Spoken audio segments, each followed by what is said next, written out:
I'm going to show you how to take this and turn it into these tasty little things because it's still veg week here at Swahili Food.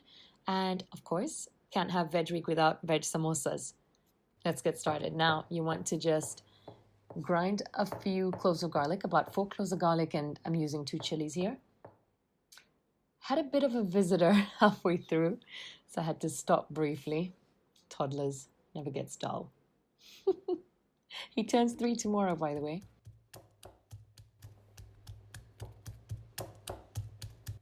You want to just grind it into a paste, start your flame, bring some mustard seeds up in there.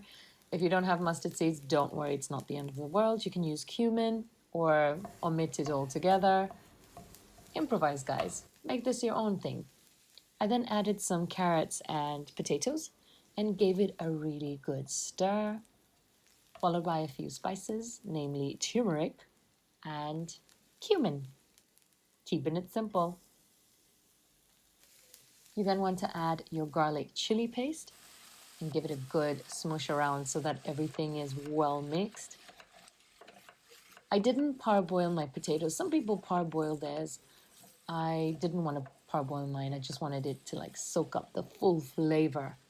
All that, the spices and the garlic. So just cook it down for a while and then add your peas. So I cooked it for about maybe 10 minutes and added my peas. Those are frozen peas, by the way, because your girl doesn't have time to start removing peas from their pod. At least not now. As you can see, I have a toddler in the house, so I'm pretty busy most of the time. I then added a squeeze of lime and some ukwaju, which is tamarind. I love the name ukwaju. Just sounds good and it tastes so good. So I added about 2 tablespoons of tamarind paste. It was actually more of a juice. So now let's seal it all up. I don't know why I didn't show how long I cooked the potatoes for, but yeah, just cook until your mixture is cooked through, the potatoes are soft. Now, folding, sorry, get back to it. So, did you see that? Did you miss it? Don't worry, I'll show it again. Anyway, scoop your mixture, stuff it in the pocket.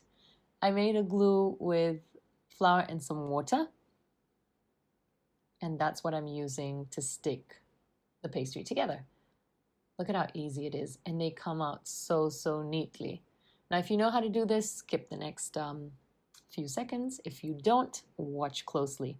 I'll show you step by step. I'm using store-bought wrappers today. You can get them in your freezer section in your supermarket. You want to bring one side in like that and then get your glue and apply it to that area.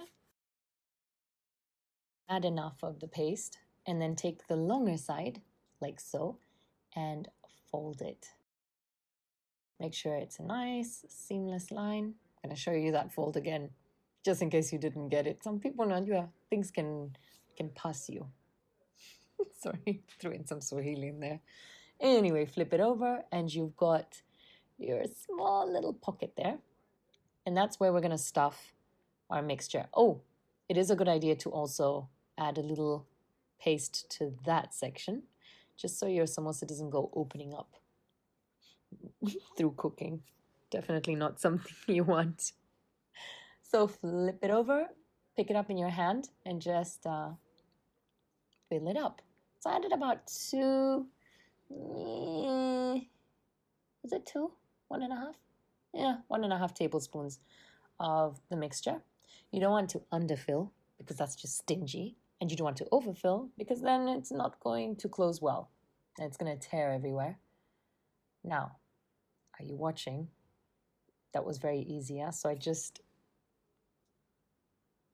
flipped it over, flipped it. How do I even describe that? Anyway, add some paste and just do what I'm doing. I hope you're following me. So when you're ready to make your samosas, just kind of do it with me. Do it along with me and then you'll get it right. So there you go. Perfect samosa. I just posted this on Instagram. As Kenyans like saying, these samosas look like they've been to school and got a degree. I swear you Kenyans will finish me. Okay, so you want to fry them. Keep your heat medium to low. Don't make it too hot. You just want to fry it until they are nice and golden. And that's it. There are our samosas. They look great. They taste great. Hope you enjoyed this tutorial. Guys, please, please, please subscribe so that you don't lose this channel. Otherwise, you're going to be sitting one of these days feeling some type of way like you want samosas. And then you're going to look for this and you're not going to find it. Don't say I didn't warn you. Hit subscribe and click the bell icon. Have a great Thursday, you guys. Bye.